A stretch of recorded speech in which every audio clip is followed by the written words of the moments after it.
Hi everyone, this is Illy.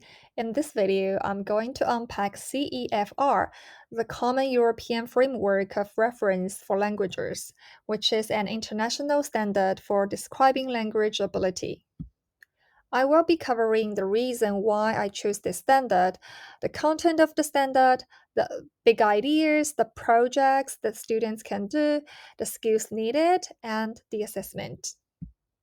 So I'll start from why I choose this standard. The first reason is that the textbooks that I've been following aligns with this system.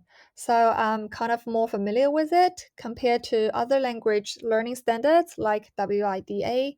Secondly, it's widely adopted by many countries and institutions around the world, serving as a referencing point for language teaching, curriculum development, and assessment. Actually, many innovative approaches were first introduced by CEFR.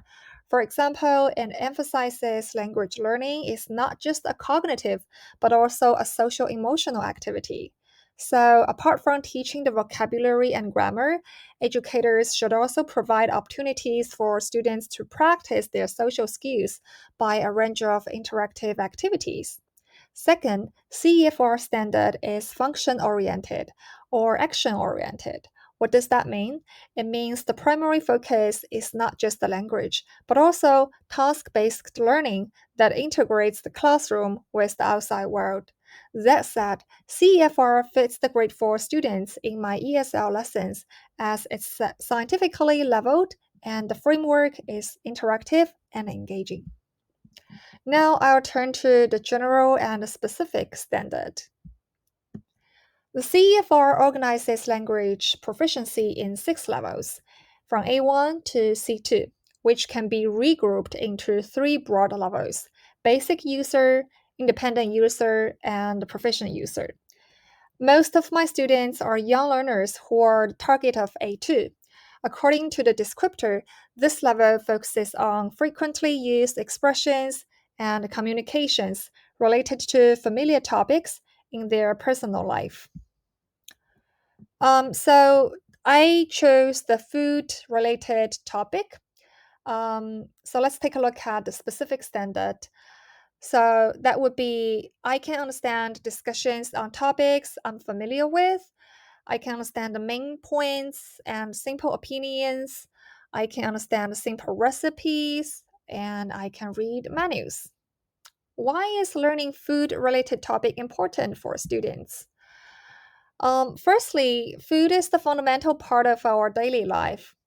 Learning food related expressions allows the learners to order food or do shopping in an English speaking country. Secondly, food topic is closely tied to culture. Exploring the topic enables the students to get insight into the different culinary traditions and eating habits. It promotes social awareness and understanding. Thirdly, sharing the preferences towards food is a common social activity.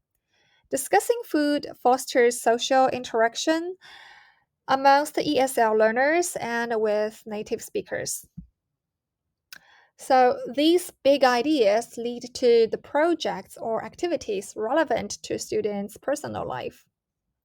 So, for example, for online learning environment, students can engage in conversation on food preferences or the role play of ordering food for in-person classroom. So, for example, students can imagine that they are going to open their own restaurants. So they need to create a menu or a recipe book as a group. And for cross-curricular activity, so what they can do is like doing presentation on traditional food, including the introduction of the country's geography, culture, and also they can do nutritional label analysis, which is a combination of other subjects like mathematics and health. So, to accomplish those projects, the following skills and knowledge are needed. Um, First, students should demonstrate a strong command of food related words, including food, ingredients, flavors, cooking methods, etc. Students should also be able to share their preferences by using expressions of like, dislike, and frequency. So for their listening and speaking skills, they need to develop good listening skills to understand specific culinary terms, ingredients, cooking techniques. Also, for the reading and writing, so they need to understand the written texts on various aspects of food and write and articles about food. So, for 21st century skills, research skills are needed, as well as communication skills to engage in a conversation, teamwork, and collaboration when doing presentation or recipe making. And of course, the presentation and public speaking skill are very important. So in the end, I will introduce the assessment utilized to evaluate learners' performance. Teachers can use short quizzes to assess students' understanding of food related vocabulary by using flashcards or pictures and ask students to match them with the correct words. Teachers can also play video or audio clips and ask some comprehension questions or ask them to summarize to evaluate their understanding. Discussion and role play are also very engaging and effective way to assess their listening and speaking skills.